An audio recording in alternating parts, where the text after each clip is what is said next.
सभी छोटे बड़े श्रोताओं को सुनीता भटनागर का प्यार भरा नमस्कार। ऑडियो स्टोरीज के हमारे चैनल कहानी जगत में आप सभी का स्वागत है। हिंदी कहानियों की श्रृंखला में आइए आज सुनते हैं रूप सिंह चंदेल जी द्वारा रचित कहानी दरिंदे।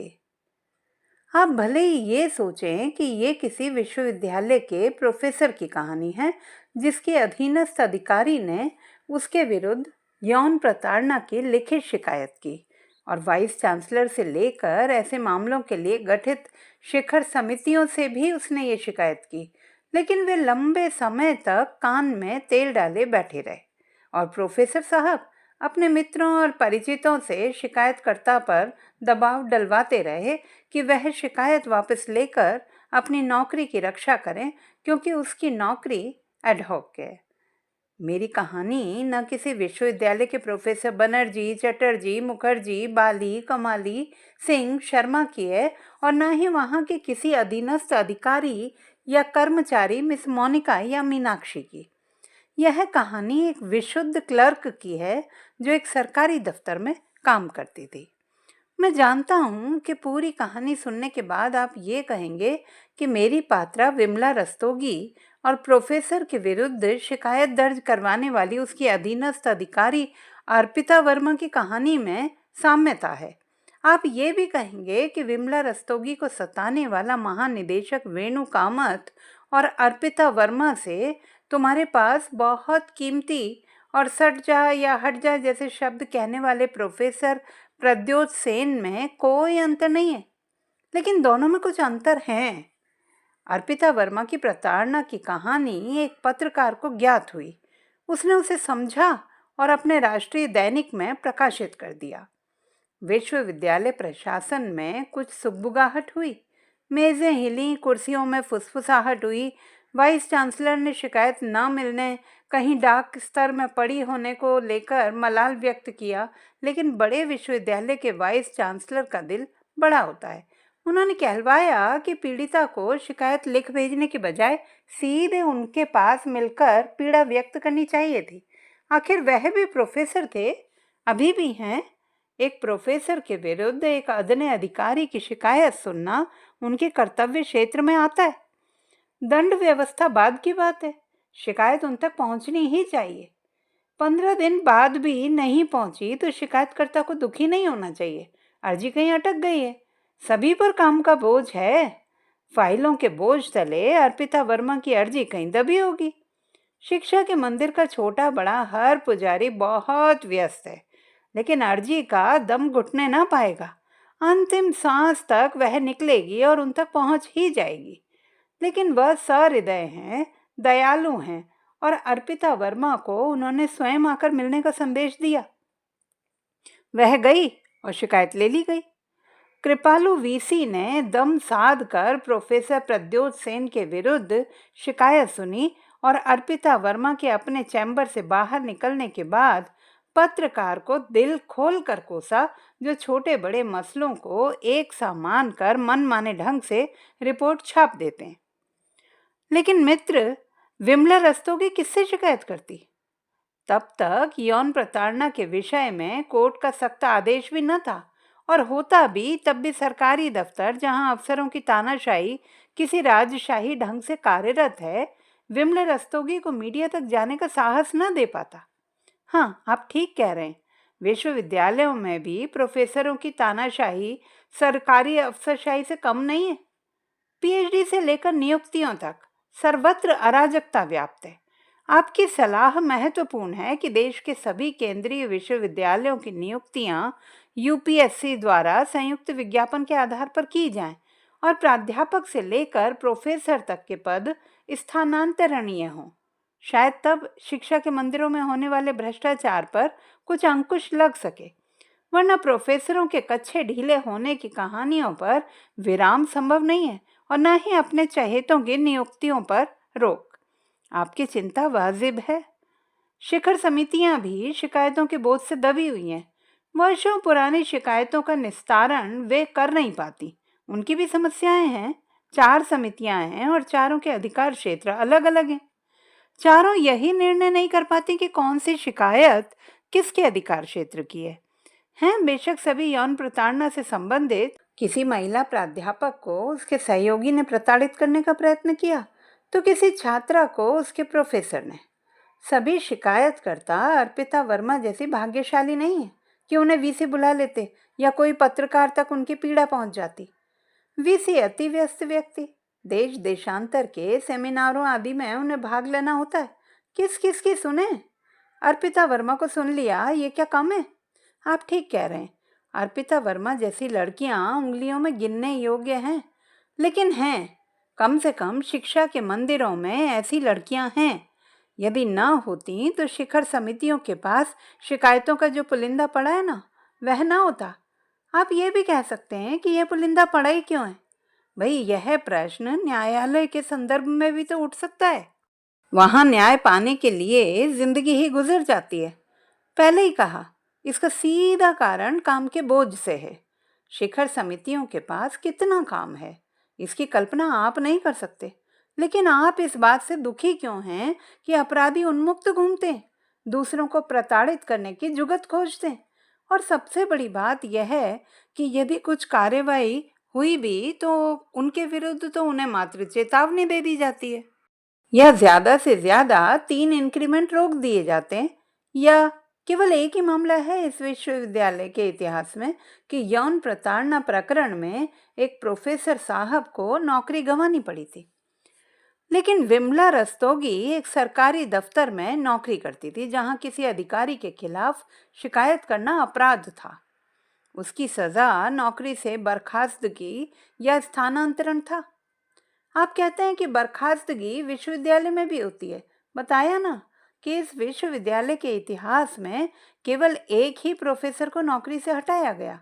हाँ, नौकरी जाती है उन्हीं की जो अनुबंध पर या एडहॉक होते हैं।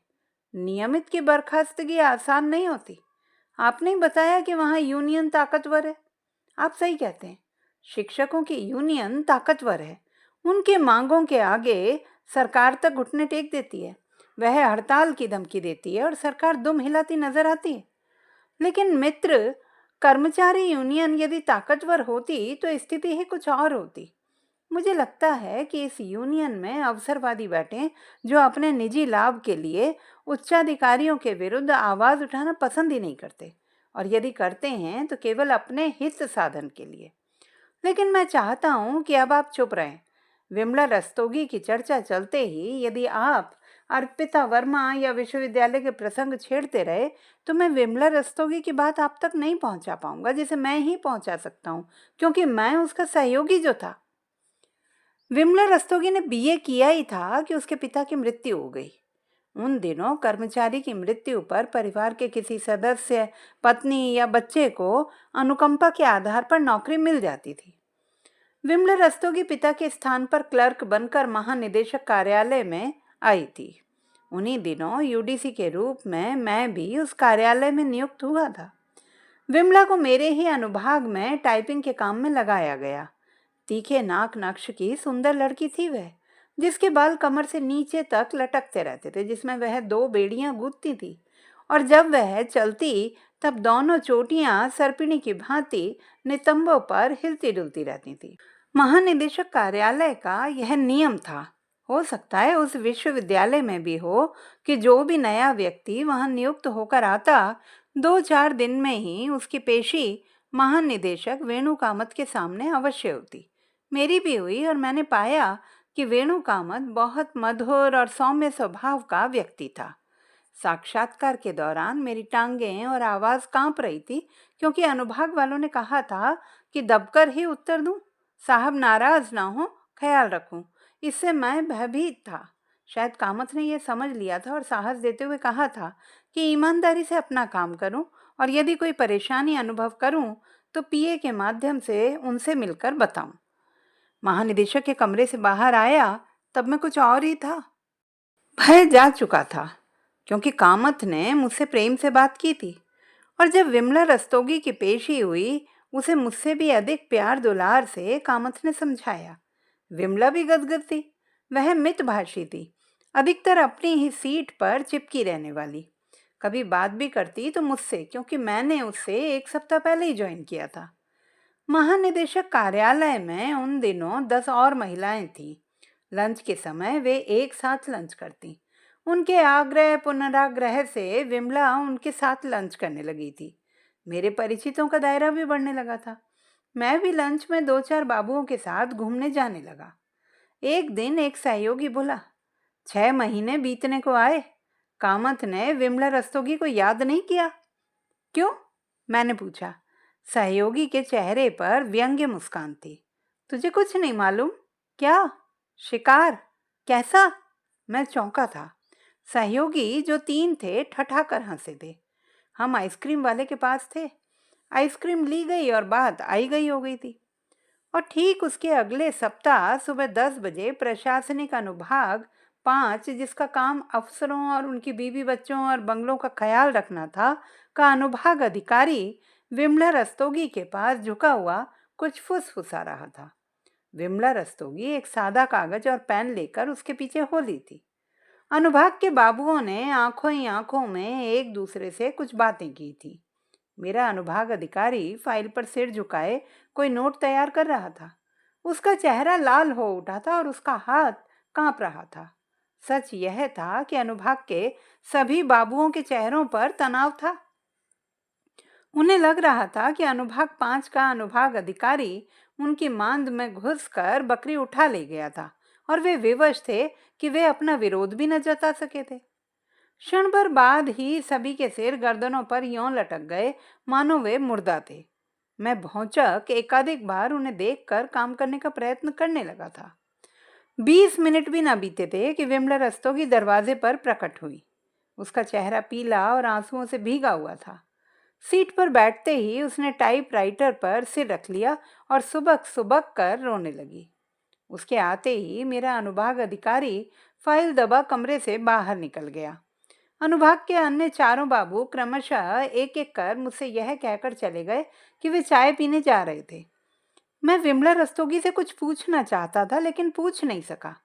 भय, जुगुप्सा और आशंका के मिले जुले भाव ने मुझे घेर लिया और मैं किंग कर्तव्य विमूढ़ सा बैठा रहा। लगभग 1 घंटा बीत गया। इसी बीच अनुभाग अधिकारी फाइल दबाए दबे पांव कमरे में प्रकट हुआ। उसका चेहरा अभी भी लाल था। बिना बोले नई फाइल पर सिर झुकाकर वह कुछ पढ़ने लगा था। मैं समझ रहा था कि वह पढ़ नहीं रहा था, केवल पढ़ने का बहाना कर रहा था। अनुभाग अधिकारी के बाद एक एक कर 4 बाबू आ गए और अपनी सीटों पर सिर झुकाकर बैठ गए। विमला रस्तोगी अभी भी टाइपराइटर पर सिर रखे थी। कमरे में मृत्यु सा सन्नाटा व्याप्त था। सन्नाटा प्रशासनिक अनुभाग 2 के अनुभाग अधिकारी के आने से ही टूटा। उसके हाथ में एक आदेश की 3 प्रतियां थी। उसने दरवाजे से ही आवाज दी, विमला रस्तोगी। वह एक दक्षिण भारतीय था, संभवतः तमिल। उसे हिंदी नहीं आती थी। विमला ने सर नहीं उठाया। अनुभाग अधिकारी की आवाज कुछ तीखी और ऊंची हो उठी। आपको दफ्तर का डिसिप्लिन नहीं मालूम? अंग्रेजी में वह बोला। विमला ने सिर उठाया। आंसुओं की लकीरें उसके मुरझाए चेहरे पर स्पष्ट थीं। आंखें सूजी हुई थीं। यह आपका ट्रांसफर ऑर्डर है, रिसीव करें। विमला का चेहरा फीका पड़ गया। वह शायद समझ नहीं पा रही थी कि उसे करना क्या चाहिए। तभी सामने खड़ा व्यक्ति तमिल लहजे में अंग्रेजी में चीखा, जल्दी कीजिए और इसे लेकर तुरंत दफ्तर से चली जाइए। डीजी साहब का आदेश है। शुक्र है नौकरी गई नहीं, अभी प्रोबेशन पर है और नखरे तो देखो। वह क्षण भर के लिए रुका। 10 दिन का ज्वाइनिंग टाइम दिया है आपको। चेन्नई के निदेशक कार्यालय में रिपोर्ट करना मांगता। ओके? विमला ने कांपते हाथों ट्रांसफर ऑर्डर ले लिया। प्रशासन 2 का अनुभाग अधिकारी मेरे अनुभाग अधिकारी से उसी कड़क स्वर में बोला, मिस्टर सिंह, एक कॉपी आपके लिए। और रिसीव करने के लिए उसने तीसरी प्रति सिंह के आगे बढ़ा दी। विमला रस्तोगी झटके से उठी, रुमाल से चेहरा पोंछा, एक दृष्टि सब पर डाली। मुझे लगा शायद उस समय वह कहना चाह रही थी कि तुम सब कापुरुष हो। सब। संभव है वह कुछ और ही कहना चाह रही हो। यह भी संभव है कि कुछ कहना ही ना चाहती हो। बहरहाल वह पर्स झुलाती कमरे से बाहर निकल गई थी, किसी से कुछ कहे बिना। उस समय उसकी चाल में शिथिलता न थी। समर्पण के बजाय उसने सजा स्वीकार कर ली थी। विमला रस्तोगी पर अपने 2 छोटे भाइयों और माँ का बोझ था, लेकिन वह चेन्नई नहीं गई थी। पता चला कि उसने त्याग पत्र दे दिया था। आपकी बात सही है कि अर्पिता वर्मा प्रकरण ने आज मुझे सहसा विमला रस्तोगी की याद दिला दी। लेकिन मित्र, इस देश में हजारों हजारों अर्पिता वर्मा और विमला रस्तोगी हैं जिन पर न किसी पत्रकार की दृष्टि पड़ी, न किसी लेखक की, और दरिंदों का खेल बदस्तूर जारी है। तो दोस्तों, ये थी हमारी आज की कहानी। आपको कैसी लगी कमेंट बॉक्स में लिखना ना भूलें। चैनल को सब्सक्राइब करें, लाइक करें और मित्रों के साथ शेयर करें।